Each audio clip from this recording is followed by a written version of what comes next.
L'appartement de 2 chambres au centre-ville de Seattle était un véritable sanctuaire pour Rebecca Walsh.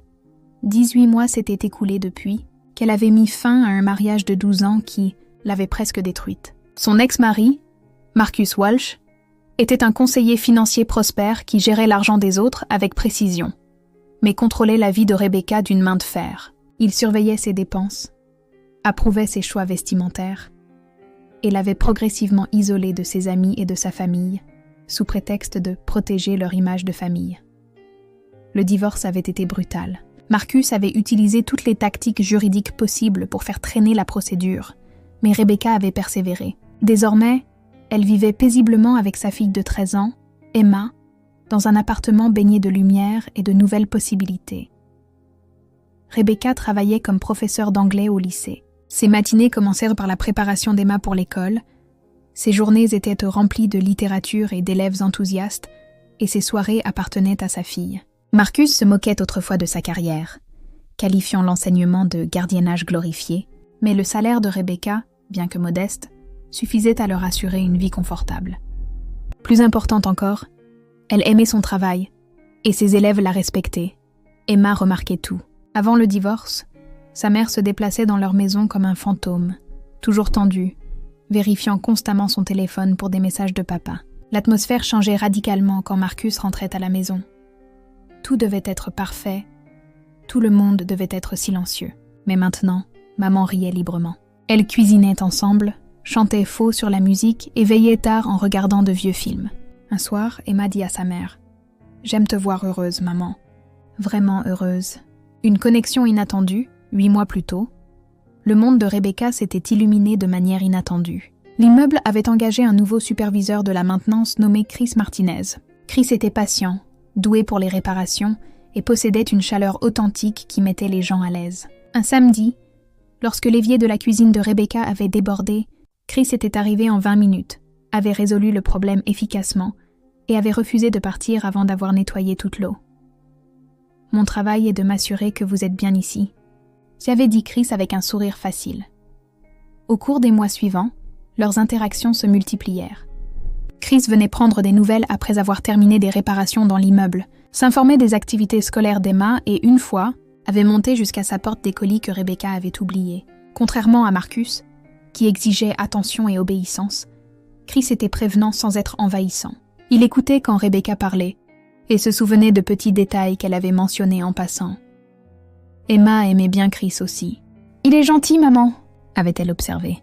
« Il ne ramène pas tout à lui comme le faisait papa. » Rebecca sentit quelque chose s'éveiller en elle.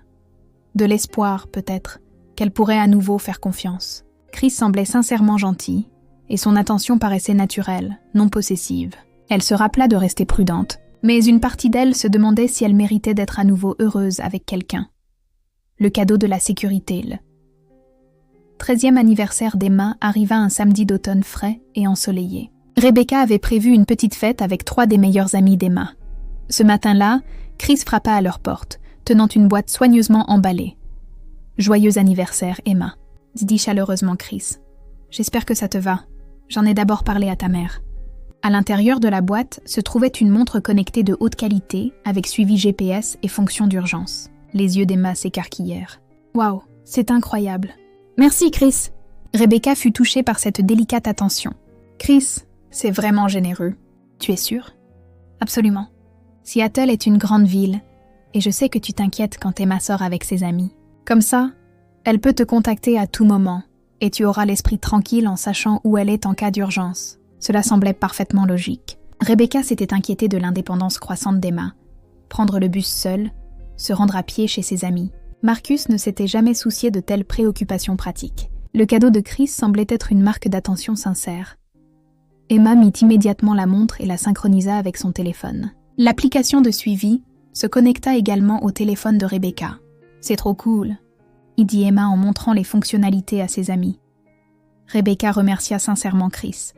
« Tu n'étais vraiment pas obligé de faire ça. »« Je le voulais », répondit Chris. « Votre famille est importante pour moi. » Changement. Subtil. Alors que l'automne laissait place à l'hiver, Rebecca remarqua que la présence de Chris dans sa vie s'étendait. Au début, c'était bienvenu. Il lui envoyait un texto le matin pour savoir comment elle avait dormi, prenait de ses nouvelles pendant sa pause déjeuner et lui envoyait un message le soir pour savoir comment s'était passée sa journée. Rebecca appréciait cette attention. Marcus lui avait rarement demandé comment s'était passée sa journée et n'avait certainement jamais montré d'intérêt pour ses sentiments. Mais peu à peu, les questions de Chris devinrent plus spécifiques. « À quelle heure as-tu quitté l'école aujourd'hui ? À qui parlais-tu sur le parking ? Où êtes-vous allés, Emma et toi, après le dîner ?» Rebecca rationalisait chaque question. Chris travaillait dans l'immeuble. Bien sûr qu'il remarquait leurs allées et venues. Il se souciait d'elles. Il était naturel qu'il veuille s'assurer qu'elles étaient en sécurité. Les questions semblaient différentes des interrogatoires de Marcus, qui avaient été hostiles et accusateurs. Chris demandait gentiment, avec une sollicitude apparente. Pourtant, quelque chose la tracassait. Un soir, Chris lui envoya un texto. « J'ai remarqué qu'Emma était près du front de mer aujourd'hui. Tout va bien ?» Rebecca répondit, confuse. « Oui, elle est allée chez une amie après l'école. »« Comment savais-tu qu'elle était près du front de mer ? » ?»« Oh, je l'ai juste vue sur l'application de suivi. Je voulais m'assurer qu'elle était en sécurité dans ce quartier. » Rebecca fixa son téléphone. Pourquoi Chris vérifiait-il la position d'Emma ? Elle lui avait donné accès à l'application en cas d'urgence. Mais cela semblait différent. Pourtant, elle chassa cette pensée. Il est juste protecteur. C'est ce que font les gens qui tiennent à vous. Le retour du passé part. Un matin gris de décembre, le téléphone de Rebecca sonna, affichant un numéro qu'elle avait supprimé mais qu'elle reconnaissait encore. Marcus. Son cœur se serra. « Rebecca, ne raccroche pas, » dit rapidement Marcus. « Je dois te parler d'Emma. » Rebecca prit une profonde inspiration. « Qu'y a-t-il à propos d'Emma ? Je veux la voir plus souvent. L'accord de garde stipule 1 fois par mois, mais j'aimerais augmenter la fréquence. J'ai réfléchi au genre de père que j'ai été. » Rebecca était sceptique. Après le divorce, Marcus avait traité ses visites mensuelles comme des obligations, les annulant souvent ou les écourtant. « Oh, pourquoi maintenant, Marcus ? Je suis une thérapie, » dit-il doucement. « Je travaille sur moi-même. » Elle avait également rejoint un groupe de soutien pour les survivants de relations de contrôle. Rencontré d'autres femmes qui avaient vécu des schémas similaires aida Rebecca à réaliser qu'elle n'était ni seule ni stupide. « Nous ne sommes pas responsables d'avoir été ciblés, » disait l'animatrice du groupe. « Nous sommes responsables d'apprendre et de grandir de cette expérience. » Rebecca prit ces mots à cœur. Une vision claire un samedi matin de printemps, Rebecca et Emma se promenaient à travers le marché de Pike Place, profitant du soleil et des vendeurs de fleurs. Emma s'arrêta devant un étal de miroirs, examinant son reflet. « Tu te souviens quand on a trouvé ces caméras derrière les miroirs ?» demanda Emma. Rebecca hocha la tête. « Je m'en souviens. J'ai détesté les miroirs après ça. Mais maintenant, je pense qu'ils sont un peu symboliques. » « Comment ça ?» Emma se tourna vers sa mère. « Ils reflètent la vérité. Il suffit de regarder clairement. » Rebecca sourit à la perspicacité de sa fille. Elles avaient toutes deux appris à regarder clairement, elles-mêmes, les autres, et les différences entre l'attention sincère et le contrôle déguisé. En rentrant chez elle, Rebecca réfléchit à son parcours. Elle avait échappé à la domination manifeste de Marcus pour tomber dans la manipulation secrète de Chris. Mais l'expérience lui avait appris des leçons inestimables. La confiance doit se mériter progressivement. La gentillesse seule n'est pas synonyme de sécurité. Le véritable amour respecte les limites et les libertés. Et surtout, la fondation la plus solide est la confiance en soi. Emma attrapa la main de sa mère. « Tu sais quoi ? Je suis fière de nous, maman. On a survécu et on en est sortie plus forte. »« Moi aussi, ma chérie. Moi aussi. » Rebecca leva les yeux vers le ciel bleu et clair. Elle ne savait pas ce que l'avenir lui réservait. Peut-être une autre relation un jour. Peut-être pas, mais elle se connaissait maintenant. Elle comprenait sa valeur. Elle pouvait reconnaître la manipulation sous la gentillesse et le contrôle déguisé en protection. Et elle avait Emma, dont la sagesse et la force rappelaient, quotidiennement à Rebecca, pourquoi elle s'était battue si durement pour sa liberté. C'était plus que suffisante. Le reflet dans chaque miroir montrait désormais une femme véritablement libre, non pas parce qu'elle avait trouvé le partenaire parfait, mais parce qu'elle s'était trouvée elle-même.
Qui a un accès régulier à votre appartement?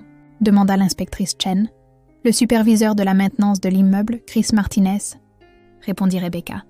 Les inspecteurs échangèrent un regard. Nous devrons examiner ces caméras au poste. L'équipe technique peut retracer où les images étaient envoyées. Marcus resta avec Rebecca pendant qu'ils attendaient. Je suis désolé, dit-il doucement, pour tout ce que je t'ai fait subir. En voyant ça, en comprenant à quel point tu dois te sentir violée, je t'ai fait ça émotionnellement pendant des années. Rebecca regarda son ex-mari, y voyant un remords sincère. Tu suis vraiment une thérapie? 2 fois par semaine. Ça m'aide à comprendre comment mon besoin de contrôle a détruit notre famille. Je n'attends pas de pardon, mais je veux que tu saches que je travaille pour devenir meilleure. 6 heures plus tard, l'inspectrice Chen appela. Madame Walsh, nous avons identifié le propriétaire du matériel de caméra. Les 4 caméras et leur compte de stockage cloud sont enregistrés au nom de Christopher Martinez. Nous sommes en train d'obtenir un mandat d'arrêt contre lui. Le monde de Rebecca bascula. Chris, c'était vraiment Chris. Il y a plus, continua l'inspectrice Chen. Nous avons vérifié ses antécédents. Monsieur Martinez a une condamnation antérieure datant d'il y a 7 ans, pour avoir placé des caméras cachées dans l'appartement de sa petite amie. Il a purgé 18 mois et a été en liberté conditionnelle pendant 3 ans. Il a violé sa conditionnelle en achetant à nouveau du matériel de surveillance. Il m'avait dit qu'il n'avait jamais eu de problème avec la justice, y murmura Rebecca. Les harceleurs se présentent souvent comme des protecteurs. Nous l'amenons au poste maintenant. Nous aurons besoin de votre déposition complète demain. L'histoire se répète le lendemain, au poste de police. Les inspecteurs révélèrent plus de détails sur le passé de Chris. Ils suivaient un schéma. Se lier d'amitié avec des mères célibataires, gagner leur confiance, puis installer du matériel de surveillance pour épier leur vie. La victime précédente était une femme nommée Jennifer Park, qui avait obtenu une ordonnance restrictive après avoir trouvé des caméras chez elle. C'est un prédateur, expliqua l'inspecteur Torres. Il cible les femmes vulnérables, en particulier celles qui sortent de relations de contrôle. Il se présente comme l'opposé de ce à quoi elles ont échappé, puis impose progressivement le même contrôle par des méthodes différentes. « Comment n'ai-je rien vu ?» demanda Rebecca, les larmes coulant sur ses joues. « Parce qu'il est expérimenté. Il savait exactement quoi dire, comment se comporter. Le cadeau de la montre connectée était particulièrement calculé. Cela lui donnait un accès constant à la localisation de votre fille, tout en paraissant attentionnée. » Rebecca se sentit nauséeuse. « Emma ?» Il suivait Emma. « Oui. Nous avons sécurisé l'application de suivi et bloqué son accès. Votre fille est en sécurité. » Rebecca demanda si elle pouvait parler à Chris. Les inspecteurs hésitèrent, mais finirent par accepter une rencontre supervisée. La confrontation dans la salle d'interrogatoire, Chris était assis dans une combinaison orange, paraissant plus petit que dans les souvenirs de Rebecca. Quand elle entra, son visage s'illumina de soulagement. « Rebecca, Dieu merci. Dis-leur que c'est un malentendu. Je te protégeais. » Rebecca s'assit, sa voix ferme malgré ses mains tremblantes. « Me protéger en me regardant prendre ma douche? Protéger Emma en surveillant chacun de ses mouvements? Je devais te protéger de Marcus. »« Il est dangereux. Non !» l'interrompit Rebecca. Marcus était contrôlant, mais il travaille pour changer. « Toi, tu es dangereux, Chris. Tu es exactement ce dont tu prétendais me protéger. » L'expression de Chris changea, révélant quelque chose de froid sous la façade bienveillante. « Je t'aime. Tout ce que j'ai fait, c'était parce que je t'aime. L'amour ne viole pas, l'amour n'espionne pas. L'amour ne contrôle pas. » Rebecca se pencha en avant. « Tu m'as ciblée parce que j'étais vulnérable.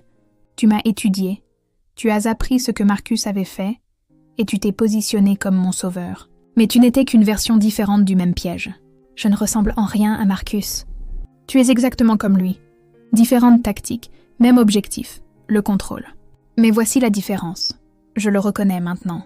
Je ne laisserai plus personne me faire ça. » Rebecca se leva. « Adieu, Chris. » Elle sortit sans se retourner, l'inspectrice Chen la rejoignant dans le couloir. « C'était courageux. »« Non, » dit Rebecca. « C'était nécessaire. » Des alliés inattendus, Chris Martinez plaida coupable à plusieurs chefs d'accusation, surveillance illégale, harcèlement, violation de liberté conditionnelle et atteinte à la vie privée. Il fut condamné à une peine de 6 ans de prison et à une ordonnance restrictive à vie.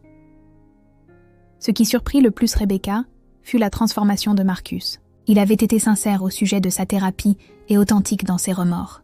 Au cours des mois suivants, il se montra digne de confiance, respectant les limites, soutenant Emma sans saper l'autorité de Rebecca et payant même pour une sécurité supplémentaire pour leur appartement. Je ne peux pas effacer le passé, a dit Marcus à Rebecca un après-midi en déposant Emma. Mais je peux être meilleur à l'avenir. Pas pour une réconciliation. Je sais que ce n'est pas possible. Mais parce que vous méritez, Emma et toi, mieux que ce que j'étais. Rebecca apprécia ces paroles. Les gens peuvent changer s'ils le veulent vraiment. Merci pour ton aide pendant tout ça. La relation d'Emma avec son père s'améliora lentement. Marcus était patient, ne forçant jamais les choses, toujours respectueux des limites de Rebecca. Ils ne redeviendraient jamais une famille, mais ils pouvaient être des coparents coopératifs. Rebecca commença aussi une thérapie, travaillant avec la Dre Angela Morrison pour comprendre ses schémas. « Vous ne cherchiez pas des hommes qui vous contrôlent », expliqua la Dre Morrison. « Vous cherchiez la sécurité après un traumatisme. Mais la vraie sécurité vient de l'intérieur, en vous faisant confiance, en fixant des limites et en reconnaissant les signaux d'alarme rapidement. » Ces séances transformèrent la perception que Rebecca avait d'elle-même. Reconstruction un an plus tard, Rebecca et Emma avaient retrouvé leur rythme. Elles avaient déménagé dans un nouvel immeuble, avec une sécurité moderne et une gestion transparente. L'espace était lumineux, rempli des œuvres d'art d'Emma et de la collection de livres grandissante de Rebecca. Emma, maintenant âgée de 14 ans, s'épanouissait. Elle avait rejoint l'équipe de débat de l'école et se passionnait pour la justice sociale. Un soir, alors qu'elles préparaient le dîner ensemble, Emma dit « Maman, tu m'as appris quelque chose d'important cette année. » « Qu'est-ce que c'est, ma chérie ?» Qu'être forte ne signifie pas être seule. Cela signifie savoir quand demander de l'aide et reconnaître quand l'aide de quelqu'un est en fait néfaste. Rebecca serra sa fille dans ses bras. « Depuis quand es-tu devenue si sage ? J'ai un bon professeur. » La carrière de Rebecca s'épanouit. Elle avait été promue chef de département et avait lancé un programme pour aider les élèves en situation familiale difficile. Sa propre expérience lui donnait la perspicacité nécessaire pour reconnaître les signes avant-coureurs et offrir son soutien.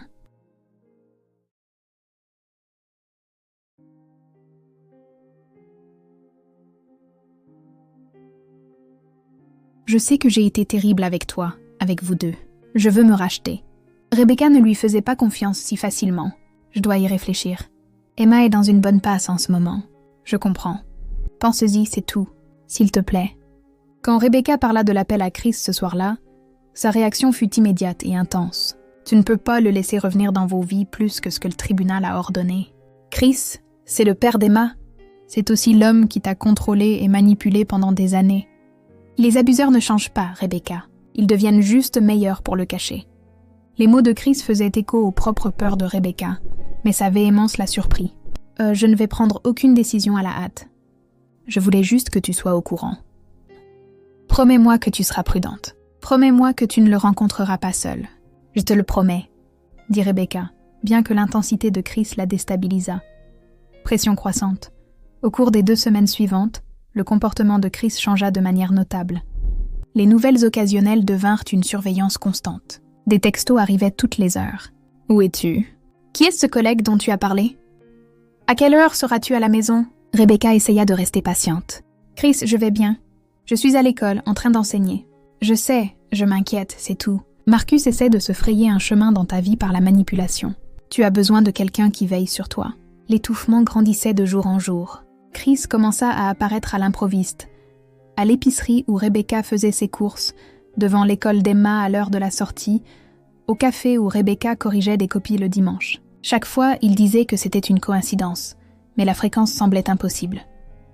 Emma le remarqua aussi. « Maman, est-ce que Chris est ton petit ami ? Il est tout le temps là. »« Non, ma chérie, c'est juste un ami qui travaille dans notre immeuble. Il se comporte comme si c'était ton petit ami. En fait, il se comporte comme si tu lui appartenais. » Les mots d'Emma la frappèrent de plein fouet. Rebecca vit la sagesse de sa fille.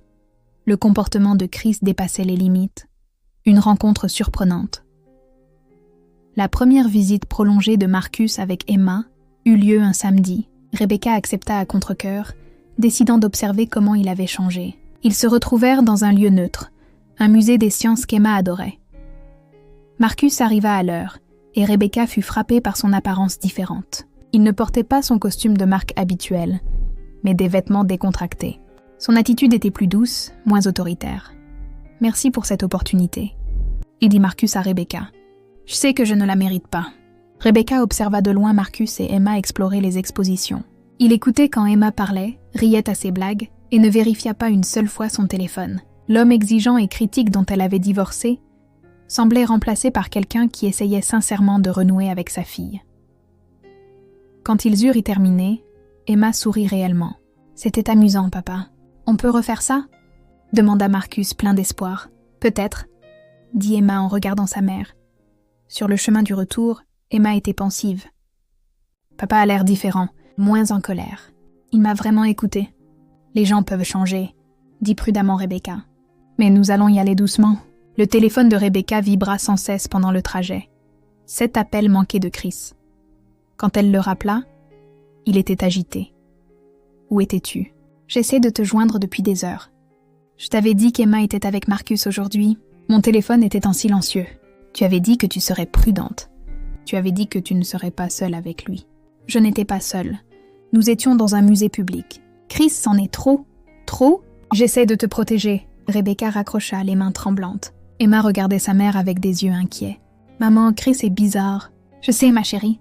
Je sais. » La révélation dimanche matin. Rebecca avait besoin d'espace. Emma était chez une amie, et Rebecca voulait du temps pour réfléchir. Elle décida de faire un grand nettoyage de l'appartement, en commençant par la salle de bain. En frottant le miroir au-dessus du lavabo, Rebecca remarqua quelque chose d'étrange. Derrière le cadre du miroir, il y avait un minuscule cercle noir, plus petit qu'une gomme de crayon. Elle se pencha, plissant les yeux. Le cercle avait un subtil aspect de lentille. Le cœur de Rebecca se mit à battre la chamade. Non, ce n'est pas possible. Elle retira soigneusement le miroir de ses supports. Derrière, montée sur le mur, se trouvait une minuscule caméra, pas plus grosse qu'un bouton. Son objectif pointait vers la salle de bain. La caméra avait une petite lumière LED et ce qui ressemblait à un émetteur sans fil. Les jambes de Rebecca faillirent la lâcher. Quelqu'un l'avait espionnée, dans sa salle de bain, pendant qu'elle se douchait, s'habillait, se déshabillait. La violation lui parut physique, comme des mains autour de sa gorge. Elle tituba jusqu'au salon, puis s'arrêta net. Combien y avait-il de caméras ? Les mains tremblantes, Rebecca commença à chercher. Derrière le miroir du salon, une autre caméra. Derrière l'horloge murale décorative de sa chambre, une 3e. Derrière la bibliothèque dans la chambre d'Emma, une 4e. 4 caméras. 4 violations. 4 fenêtres sur leurs moments les plus intimes. Rebecca lutta contre l'envie de vomir. Elle attrapa son téléphone et appela la seule personne qu'elle n'aurait jamais pensé appeler à l'aide. Marcus. Marcus, quelque chose ne va pas. Vraiment pas. J'ai besoin que tu viennes tout de suite. Le mauvais suspect Marcus arriva en moins de 30 minutes, le visage empreint d'inquiétude. Rebecca lui montra les caméras, sa voix tremblant pendant qu'elle expliquait. Quelqu'un nous a espionnés, Marcus. Dans la salle de bain, la chambre, partout. Le visage de Marcus devint pâle, puis rouge de colère. As-tu encore les codes d'accès de la maintenance de l'époque où nous étions mariés ? Je dois vérifier quelque chose. Pourquoi est-ce que tu... Rebecca s'interrompit. Marcus, est-ce que c'est toi ? C'est toi qui as fait ça ? Marcus parut sincèrement choqué. Moi ? Rebecca, non, absolument pas. Je te demande ça parce que celui qui a fait ça avait accès à ton appartement. Quand ont-elles été installées ? Rebecca réfléchit. La maintenance de l'immeuble aurait eu accès. Mais il n'y a qu'une seule personne qui est venue à ici régulièrement. Sa voix s'éteignit alors qu'une autre pensée la frappait. Chris a donné cette montre connectée à Emma. Il peut la localiser à tout moment, et il n'arrête pas de me poser des questions sur mon emploi du temps. Marcus sortit son téléphone. On appelle la police tout de suite. C'est de la surveillance criminelle. Mais Chris a l'air si gentil, si attentionné. Rebecca, lui dit Marcus fermement mais doucement. Je sais reconnaître un comportement de contrôle. Je l'ai moi-même manifesté pendant des années, et j'en ai honte. Ce n'est pas de l'attention, c'est de l'obsession. La police arriva en 45 minutes. La vérité révélait 2 inspecteurs, l'inspectrice Sarah Chen et l'inspecteur Robert Torres, documentèrent soigneusement chaque caméra. Ils les mirent sous scellé comme preuve et posèrent des questions détaillées.